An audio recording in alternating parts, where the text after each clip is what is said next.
인사하겠습니다. 잘 나오셨습니다. 잘 나오셨습니다. 성도님이 계셔서 든든합니다. 사랑하고 축복합니다. 사랑하고 축복합니다. 깨어 기도하라 20번째 시간입니다. 마지막 시대에 오게 되는 주된 핍박과 유혹이라는 제목으로 말씀의 은혜를 나누겠습니다. 오늘 우리가 함께 읽었던 요한계시록 13장 말씀은 사도 요한이 보았던 두 짐승에 대한 말씀입니다. 이제 7 나팔의 재앙과 시험은 끝이 났고 이제 7 대접의 심판이 남아있는 상황이었습니다. 그런 상황 속에서 영적 전쟁이 일어나고 있다는 것을 우리가 지난주 말씀을 통해서 살펴보았죠. 사단이 교회와 성도들을 핍박하는 일들이 있을 것이다. 이러한 말씀을 함께 살펴보았고요. 오늘 말씀을 보면 두 짐승의 핍박이 나오고 있다는 것을 발견할 수가 있습니다. 두 짐승의 핍박이 무엇일까? 이것이 무엇을 상징하는 것일까? 함께 말씀을 살펴보려고 합니다. 먼저 1절을 보면 바다에서 한 짐승이 나오는데 뿔이 10이고 머리가 7이라 그 뿔에는 10 왕관이 있고 그 머리들에는 신성모독하는 이름들이 있었다고 말씀하고 있습니다. 그 짐승에게 10뿔이 있었는데 그 10뿔마다 10개의 왕관이 있었다라는 것은 그가 가지고 있었던 막강한 힘과 권세를 상징하는 것입니다. 그러한 힘과 권세를 가진 자가 누구일까요? 막강한 힘과 권세를 가진 자, 그들은 바로 제국의 통치자들을 말하는 것입니다. 세상의 권력자들, 세상 권세자들. 사실 우리나라에서도 대통령의 권한은 아주 강하죠. 막강하죠. 그런데 당시 로마 제국이나 그 전에 페르시아나 헬라나 또 아수르나 바벨론이나 이런 나라들은 제국을 형성하지 않았습니까? 제국, 다른 나라들까지 자기 나라로 만들었던 그런 제국의 왕들, 황제, 그런 자들은 아주 막강한 권력자들이었죠. 그 권력을 누가 떨어뜨릴 수 있었겠습니까? 바로 그러한 사람들이 오늘 말씀에서 나와 있는 바다에서 올라오는 짐승이다. 이것을 말씀하고 있다는 것입니다. 그 머리에는 신성모독하는 이름들이 있다라고 말씀을 하는데 바로 그러한 세상의 권세자들이 하나님을 모독하는 일들이 있게 될 것이다 라는 것을 말씀해 주고 있는 것입니다. 2절을 보니까 그 짐승은 표범과 비슷하고 그 발은 곰의 발 같고 그 입은 사자의 입과 같은데 용이 자기의 능력과 보좌와 큰 권세를 그에게 주었다라고 말씀하고 있죠. 그 세상 권세자들은 사단에게 권세를 받게 되었다라는 것입니다. 그래서 표범 같고 곰 같고 사자 같다. 표범은 신속함과 무자비함을 상징합니다. 곰은 힘과 끈기를 상징하고요. 사자는 권세와 지배력을 상징하는 단어입니다.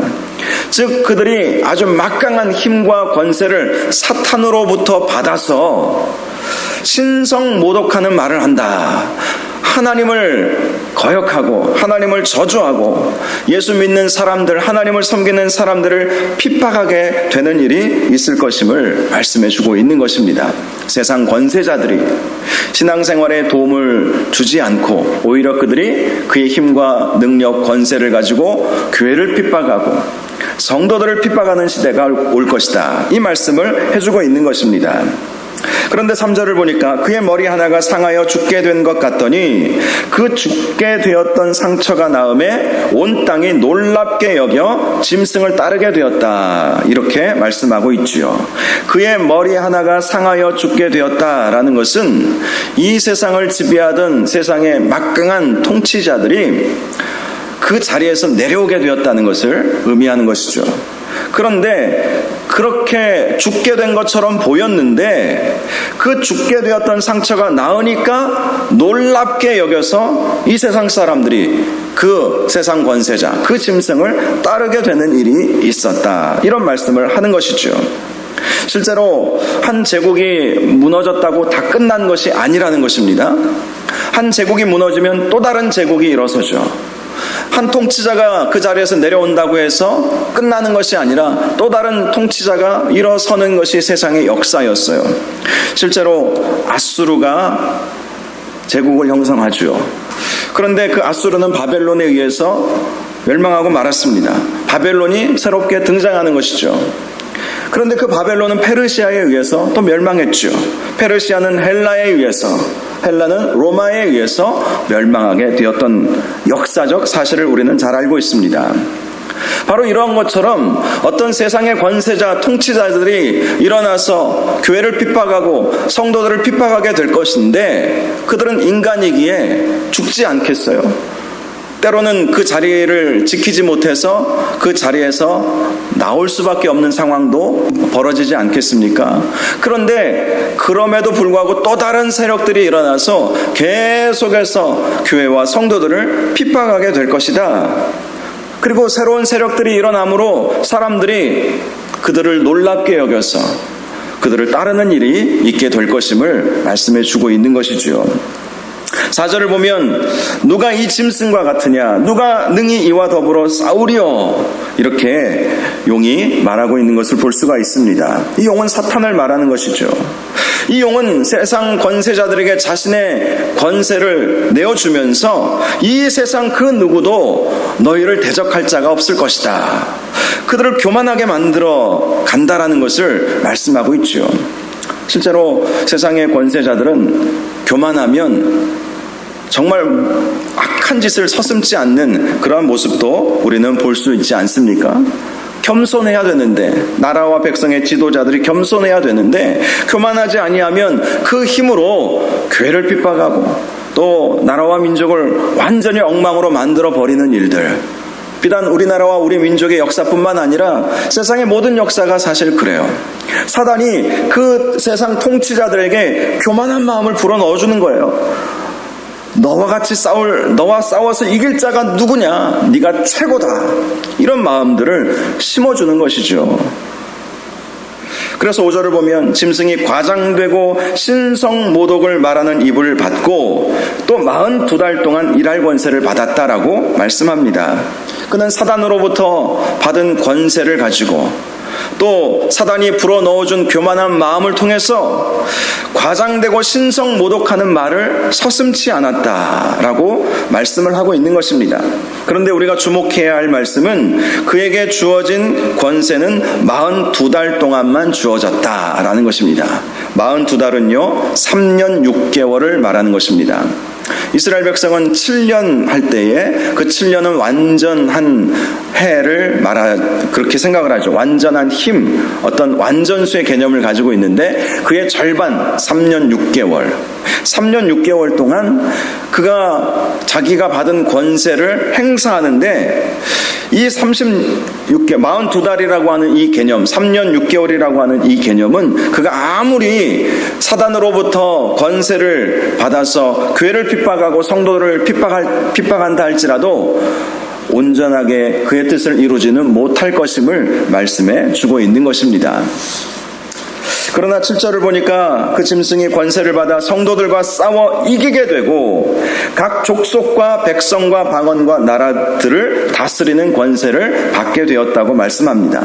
성도들과 싸워 이기게 되었다는 것은 그가 자신의 힘으로 과장되고 신성모독하는 말을 할 때에 그러한 말에 넘어가는 사람들이 있게 된다는 것을 말씀하는 거예요. 일명 배교라고 하죠. 배교. 예수 믿는 사람들이 그 힘센 권력자들 앞에서 고개를 숙이고 그들의 말이 현혹되어서 하나님을 섬기던 자들조차도 하나님을 섬기는 것이 아니라 그 세상 권세자들 앞에서 머리를 조아리고 그들을 섬기는 일들이 벌어지게 된다는 것을 말씀하고 있는 것입니다. 결국 8절을 보니까 죽임을 당한 어린 양의 생명책에 창세 이후로 이름이 기록되지 못하고 이 땅에 사는 자들은 다 그 짐승에게 경배하게 된다라고 말씀을 합니다.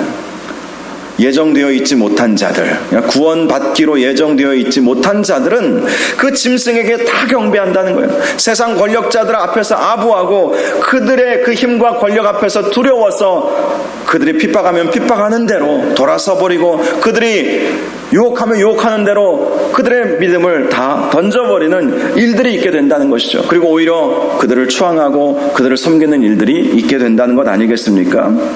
실제로 과거 로마 제국 같은 경우도 자기가 신이라고 했잖아요. 신. 자기가 신이래요. 그러면서 자기를 따르게 만드는 일들이 있지 않았어요. 그런 일들이 벌어지게 된다는 거예요. 지금은 세상의 권력자들이 내가 신이다라고 말하는 사람들은 나타나지 않겠죠. 지금은 없죠. 미국의 바이든 대통령이 내가 신이다 이렇게 말하지는 않죠.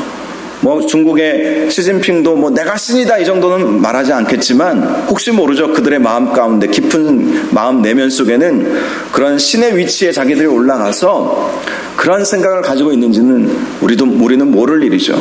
그런데 앞으로 시대에 주님 다시 오시기까지 그렇게 세상 권력자들이 자기가 신인 양, 마치 로마 시대에 황제가 내가 신이다라고 말했던 것처럼 그러한 일들이 앞으로 일어나게 된다는 것을 분명히 말씀해 주고 있다는 것입니다. 그래서 9절에 이렇게 말씀합니다. 누구든지 귀가 있거든 들을지어다. 이 말씀이 어떤 의미입니까? 우리 주님께서 미리 알려주었으니까 세상 권력자들, 아무리 그들의 힘과 권세가 강하다 할지라도 그들을 섬기지 말고, 그들 앞에 머리를 조아리지 말고 그들을 경배하는 일이 있어서는 안 된다.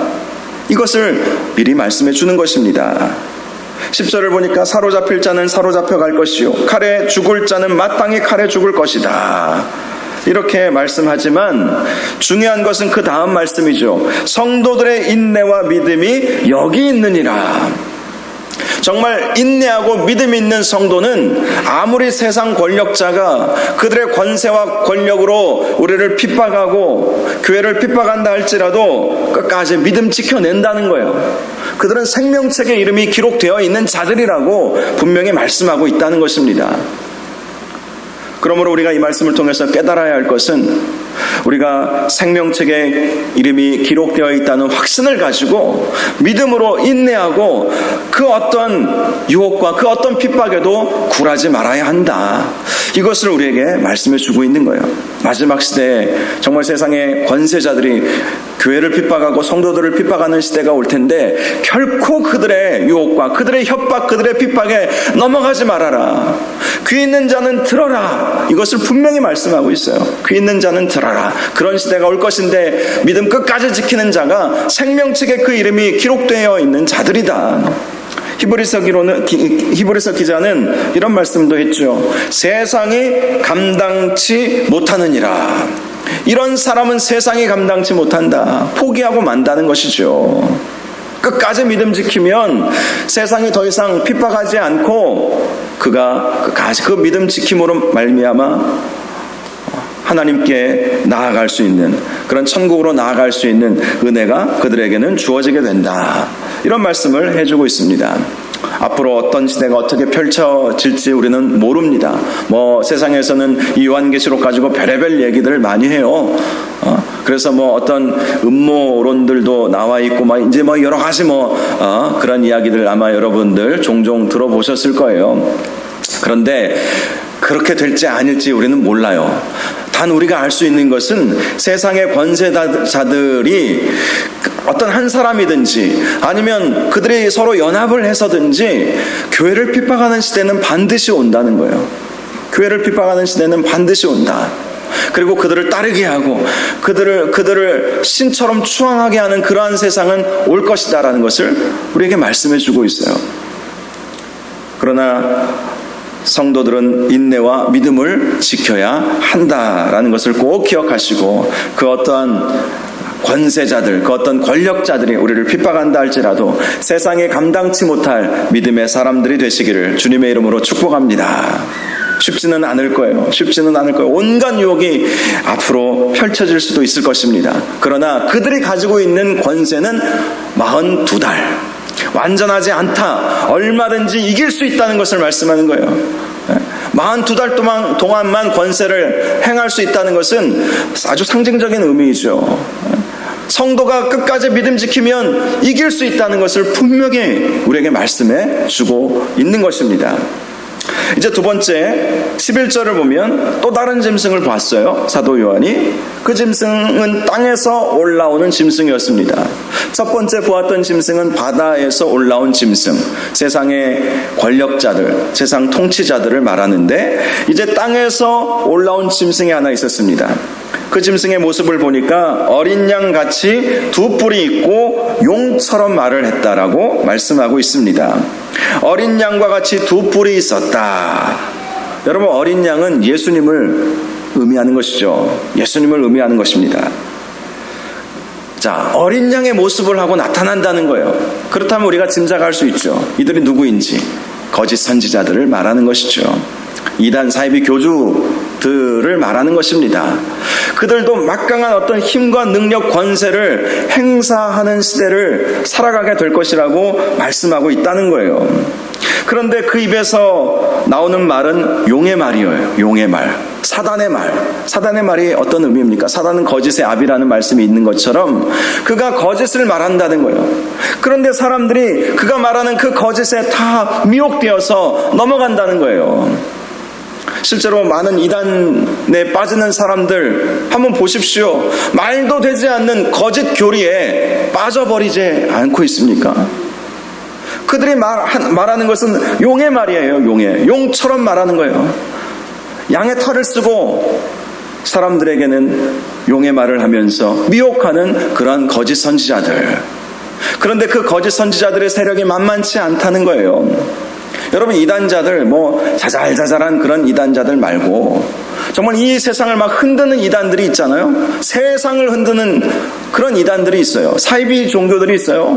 통일교, 지금은 좀 세력이 약화되었지만 통일교도 얼마나 세상에 큰 영향력을 끼치는지 아시죠? 우리나라뿐만 아니라 통일교는요, 예전에는 세계적인 종교였어요. 세계적인. 필리핀, 태국, 심지어 미국에서도 통일교를 추종하는, 문선명을 추종하는 사람들이 있고, 우리나라에서도 있고, 합동결혼식 이런 거 하면서 대대적으로 광고하잖아요. 수천 명의 그 젊은 남녀들이 함께 합동결혼식을 하고, 지금은 통일교가 축소되고 약화되어가지고 그런 보도가 나오지 않지만 저 어렸을 때 기억나거든요. TV를 보면 통일교에서 수천 명의 이 젊은 남녀들이 장충체육관에서 모여서 합동결혼식을 했다. 결혼식을 올리지 못하는 사람들에게 결혼 자금을 다 대주고 그렇게 했다는 그런 아주 선한 일을 한 것처럼 그렇게 보도가 되게 만드는 일들. 여러분, 이단자들이 권력을 얻으면요, 그들도 세상 권세자들과 같이 매스컴을 이용하고 때로는 재정적인 어떤 돈을 이용해서 사람들을 미혹하는 일들이 있게 된다는 거예요. 그들은 용의 말을 하면서 거짓의 아비인 사단의 말을 하면서 성경을 훼손시키고 진리를 오해하게 만드는 그런 일들을 통해서 성도들을 미혹해 하는 그런 일들이 반드시 올 것이다. 그리고 우리가 그런 시대를 지금 살고 있잖아요. 코로나 때문에 좀 한번 타격을 맞아서 그렇지 신천지가 얼마나 사회적 문제가 되었습니까?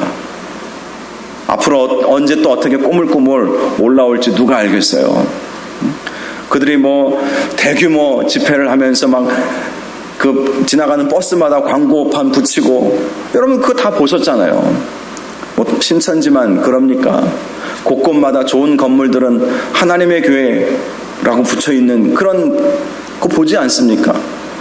우리 대전 우리가 살아가면서도 지나가다 보면 조용해요. 사람도 안 다니는 것 같아요. 근데 좋은 목세 건물 하나에 아주 큰 건물들마다 그 하나님의 교회가 어떻게 그렇게 돈이 많은지 이해를 못하겠어요.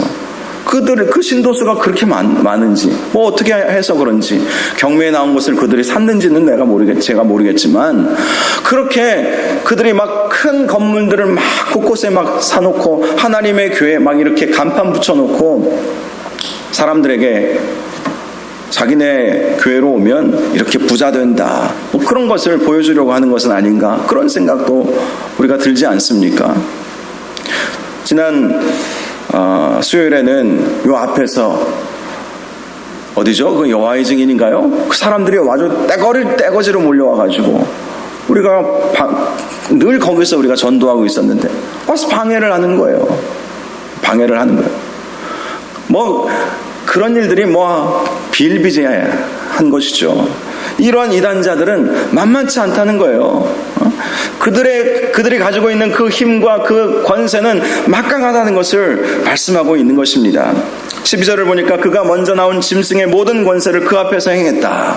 세상 권세자들, 제국의 통치자들이 가지고 있었던 그 권세를 그들도 행하고 있다. 실제로 뭐 어떤 그 이단의 그 집회들을 보면 수십만 명을 모아놓고 거기 교주가 정말 세상 권세자들 못지않은 그러한 모습으로 막 등장하고 있는 그런 모습들도 우리는 다 보고 있지 않습니까? 또 땅과 땅에 사는 자들을 처음 짐승에게 경배하게 한다. 결국 그러한 이단자들은 세상 권세자들과 결탁해서 교회와 성도들을 핍박하는 일들이 있게 된다는 거예요. 세상 권세자들, 그들이 자신들의 뜻을 이루려면 뭘 못하겠습니까? 가장 좋은 방법이 뇌물이죠. 돈으로 해결하려고 하는 것이겠죠. 정치인들을 매수하는 것이죠. 권력자들을 매수하는 거예요. 그래서 세상 사람들을 그 세상 권력자들에게 경배하게 그렇게 만드는 그 일들을 하면서 뒤에서는 자기들 챙길 거 다 챙기고 결국 자기들의 뜻을 이루려고 하는 그들의 모습을 보여주고 있는 것입니다. 또 13절을 보십시오. 큰 이적을 행하되 심지어 사람들 앞에서 불이 하늘로부터 땅에 내려오게 한다. 큰 이적을 행한다는 거예요. 이 거짓 선지자들이 귀신의 힘을 빌어서 그렇게 했겠죠. 사단이 그에게 권세를 주었으니까 사단 권세로 그렇게 했겠죠. 막 병자가 막 낫고 뭐 금리발로 변하고 뭐 장풍 날리면 뒤로 벌러덩 자빠지고 정말 있는 것 같아요. 정말 있는 것 같아요. 요즘 뭐 유튜브나 이런 거 보면 가끔 그런 모습들을 이렇게 보는데 이렇게 뭐 어떤 목사님인지 뭐 교주인지 모르겠지만 아니면 서로 짜고 치는 건지 모르겠어요. 그런지는 모르겠지만 하여간 그런 것들을 찍어서 막 보여줘요. 여기 강대상에서 여기 앉아있는 어떤 분에게 뭐라 하면서 했더니 그냥 벌러덩 뒤로 막 넘어가더라고요. 별의별 이적들, 별의별 일들, 희한한 일들, 그런 일들을 보여주는 사람들이 등장하게 된다는 거예요. 그러니 사람들이 혹하죠. 와, 저 사람한테는 정말 신비한 능력이 있구나. 뭔가 좀 다르구나. 그들은 예수님 흉내를 내기 때문에 예수님께서 이 세상에 오셔서 행하셨던 그 기적들을 그들도 다 행할 거예요. 치유의 기적도 일어나게 하고요. 귀신이 나가는 그러한 역사도 있는 그런 놀라운 일들, 그런 일들도 그들은 분명히 다 행할 거예요. 불이 하늘로부터 땅에 내려오게 하는 일도 행할 것이다. 이 불이 하늘로부터 내려오게 했던 것은 엘리야 선지자가 그 일들을 하지 않았습니까? 선지자 흉내를 낸다는 거예요. 그러니 이 짐승이 땅에서부터 올라오는 짐승이 누구인지 확실히 알겠죠. 양의 탈, 예수님 흉내를 내고, 그러나 입으로는 거짓의 아비인 사탄의 말을 하고, 또 수많은 이적들을 일으키고, 또 거짓 선지자 흉내를 내는 것이죠. 불이 땅으로 내려오게 하는 일들. 14절을 보니까 짐승 앞에서 받은 바 이적을 행함으로 땅에 거하는 자들을 미혹하여 땅에 거하는 자들에게 이르기를 칼에 상하였다가 살아난 짐승을 위하여 우상을 만들라. 결국 그들은 이런 우상 숭배에 빠지도록 만드는 자들이라고 말씀하고 있습니다. 15절을 보니까 그가 권세를 받아 그 짐승의 우상에게 생기를 주어 그 짐승의 우상으로 말하게 하고 또 짐승의 우상에게 경배하지 아니하는 자는 몇이든지 다 죽이게 하더라. 자, 이 거짓 선지자가 권세를 받아요. 사단에게 권세를 받는 것이죠. 그리고 그 짐승의 우상, 여기서 말하는 짐승의 우상은 세상 통치자들을 말하는 것입니다. 그 세상 통치자들에게 생기를 불어넣어 주어요. 그래서 그 세상 권력자들이 힘을 갖게 하고 그들을 섬기도록 그렇게 만들어 간다는 것을 말씀하고 있습니다. 정치와 종교가 연합하여서 그 종교는, 그것은 참된 종교는 아니죠. 정치 세력과 종교 세력이 연합해서 하나님을 거부하고 교회를 핍박하고 성도들을 미혹하게 하는 일들이 일어날 것이다. 16절, 그가 모든 자, 곧 작은 자나 큰 자나 부자나 가난한 자나 자유인이나 종들에게 그 오른손이나 이마에 표를 받게 할 것이다. 자, 이마에 표를 받게 할 것이다. 근데 그 표가 무엇인가? 17절을 보니까 누구든지 이 표를 가진 자 외에는 매매를 못하게 하니 이 표는 곧 짐승의 이름이나 그 이름의 수라. 자, 이 표에 대해서 여러 가지 다양한 해석들이 있어요. 보통 바코드가 이 표다.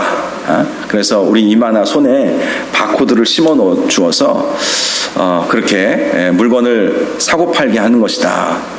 그렇게 예전부터 말해왔던 사람들이 있었죠. 그래서 바코드가 등장하면서 이게 666이다 막 이러면서 막 거부하고, 바코드, 근데 우리가 바코드 안 찍으면서 어떻게 세상을 살 수 있겠습니까?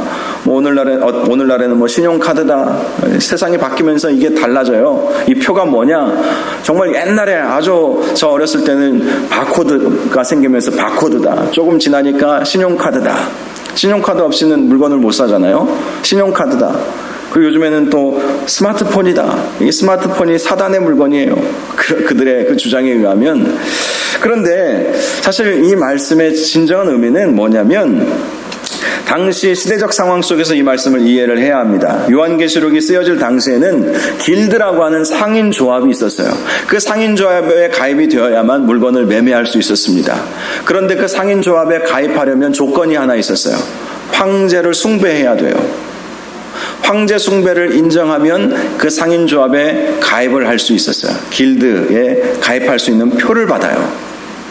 그러면 그 표를 받아서 물건을 매매할 수 있었다라는 것은 어떤 것을 의미합니까? 그는 이미 황제를 숭배하는 사람으로 바뀌었다는 것을 말하는 것이죠. 자, 그래서 짐승의 표인 거예요. 이 표가 다른 어떤 바코드니 신용카드니 핸드폰이니 이런 해석이 아니라 먹고 살기 위해서 신앙을 버리는 그러한 사람들을 말하는 것입니다. 당시 초대교회 성도들은요, 이 길드라고 하는 이 조합에 가입을 할 수가 없었으니까 그들은 먹고 살기가 너무 어려웠어요. 가난했어요. 믿는 사람들 중에 그렇게 부유한 사람들이 아주 특별한 어떤 기술이나 자주장사 루디아와 같이 독보적인 어떤 기술력을 가지고 있지 않는 한 어떤 상인 조합에 가입을 해야 서로 물건을 매매하고 그렇게 할 수 있지 않겠습니까? 그러니 어떤 특별한 기술이나 어떤 특별한 어떤 그런 것이 없으면 먹고 사는 일에 있어서 너무나도 힘들고 어려웠던 것이죠. 그래서 바로 그러한 표를 가지고 있는 사람들을 향해서 지금 경고의 말씀을 하시는 것입니다. 그 표를 받지 마라. 먹고 살기 위해서 믿음 버리지 말아라. 마지막 시대에 이 정치와 종교가 연합해서 먹고 사는 문제를 가지고 우리를 유혹하고 우리를 핍박하고 우리가 하나님을 섬기지 못하게 만들어 갈 것이다.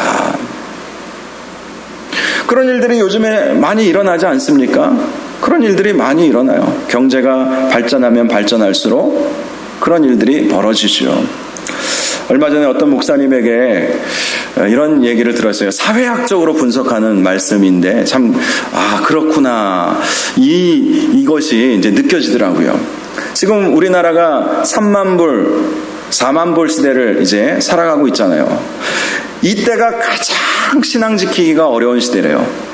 이때가. 왜냐하면 그동안 뭐 10,000불, 20,000불 시대를 우리가 살아오다가 경제가 발전하면서 30,000불, 40,000불 시대를 살게 되면 이제는 사람들의 마음이 이제 여유를 갖고 싶고, 그래서 여행 가고 싶고, 그래서 그 시대에 그런 30,000불, 40,000불 시대를 살아가고 있는 그 나라들을 보면 주로 사람들이 먹고 노는 일에 대부분 관심을 갖는다고 합니다. 그동안 제대로 즐기지 못하고 먹지 못하고 그러다가 돈이 갑자기 좀 여유가 생기니까 주일이면 등산 가고 골프 치러 가고 사람 만나러 가고 그런 일들이 벌어진다는 거예요. 근데 사회학적으로 보면 50,000불이 넘어가면 그제서야 돈이 다가 아니구나 이렇게 깨닫게 된다고 하더라고요. 50,000불이 넘어가면 있을 만큼 있고 벌 만큼 벌었기 때문에 영적으로 공허해지기 때문에 그때 가서야 이렇게 주님을 찾는. 근데 주님을 찾으면 다행인데 그런 영적인 공허함을 이 포스트 모던 시대에서는요, 다른 것들이 대체하는 일들도 벌어지죠. 사단이 아주 교묘하게 하는 거예요. 좀 잘 살게 해주면 먹고 사는데 정신 팔려가지고 신앙생활 안 한다니까요. 교회에서 섬기는 것도 불편하면 안 하는 거예요. 조금만 불편하면 못 하겠다고 그렇게 생각하게 만드는 거예요. 연휴만 있으면 들이며 산이며 다 놀러 가는 것이죠. 그러다가 이제 아예 소득이 확 높아져 버리면 이제는 이 사람들이 좀 공허함을 느끼고 어떤 영적 갈급함을 느끼게 되는데, 요즘 가만히 보니까 그러면서 사람들이 빠지는 것이 신비종교 같은 곳에 빠지게 돼요. 그래서 미국과 같은 아주 잘 사는 그런 나라들이 오히려 그런 영적인 공허함을 어떻게 달래는 줄 아십니까? 불교에 심취하는 사람들도 있고요, 힌두교에 관심 갖는 사람들도 있고요, 포스트 모던 사회에서 뭐 그런 뉴에이지 운동 그런 거 있잖아요. 뉴에이지 거기에 관심을 갖고 거기서 자신의 어떤 영적 공허함을 해결하려는 그런 움직임들이 있어요. 결국 사실 다 먹고 사는 문제 때문 아니겠어요? 그런 일들이 앞으로 반드시 있게 될 것이다. 미리 알려주시는 거예요. 하나님께서 미리 알려주시는 거예요. 먹고 사는 문제 때문에 신앙 버릴 사람들이 너무 많다. 그것은 뒤에서 조종하는 사단의 세력이 있는 것이고, 거짓 선지자들과 세상의 권세자들이 그것을 그렇게 조장하고 있다는 거예요. 그렇게 조장하고 있다는 거예요. 18절을 보면 지혜가 여기 있으니 총명한 자는 그 짐승의 수를 세어보라. 그것은 사람의 수니 그의 수는 666이니라. 지혜가 여기 있다. 총명한 자는 그 짐승의 수를 세어보라. 그 짐승의 수는 666이다. 여러분, 여기서 말하는 666은요 777에 모자라는 숫자를 의미하는 것입니다. 이 666도 별의별 해석들이 있어요. 그런데 진짜 정확한 해석은 777에 모자라는 숫자예요. 그러면 이 말씀이 어떤 의미이겠습니까? 그들이 세상 권력자들과 거짓 선지자들이 연합해서 그들이 우리를 유혹하고 미혹하고 신앙 못 지키게 한다 할지라도 그들은 불완전한 자들이라는 거예요. 그들이 가지고 있는 권세는 완전하지 않다는 거예요. 그들에게 넘어가지 말라는 것을 분명히 말씀하는 거예요. 속지 말라는 것이죠. 지혜 있는 자는 그들의 숫자를 세어보라는 거예요.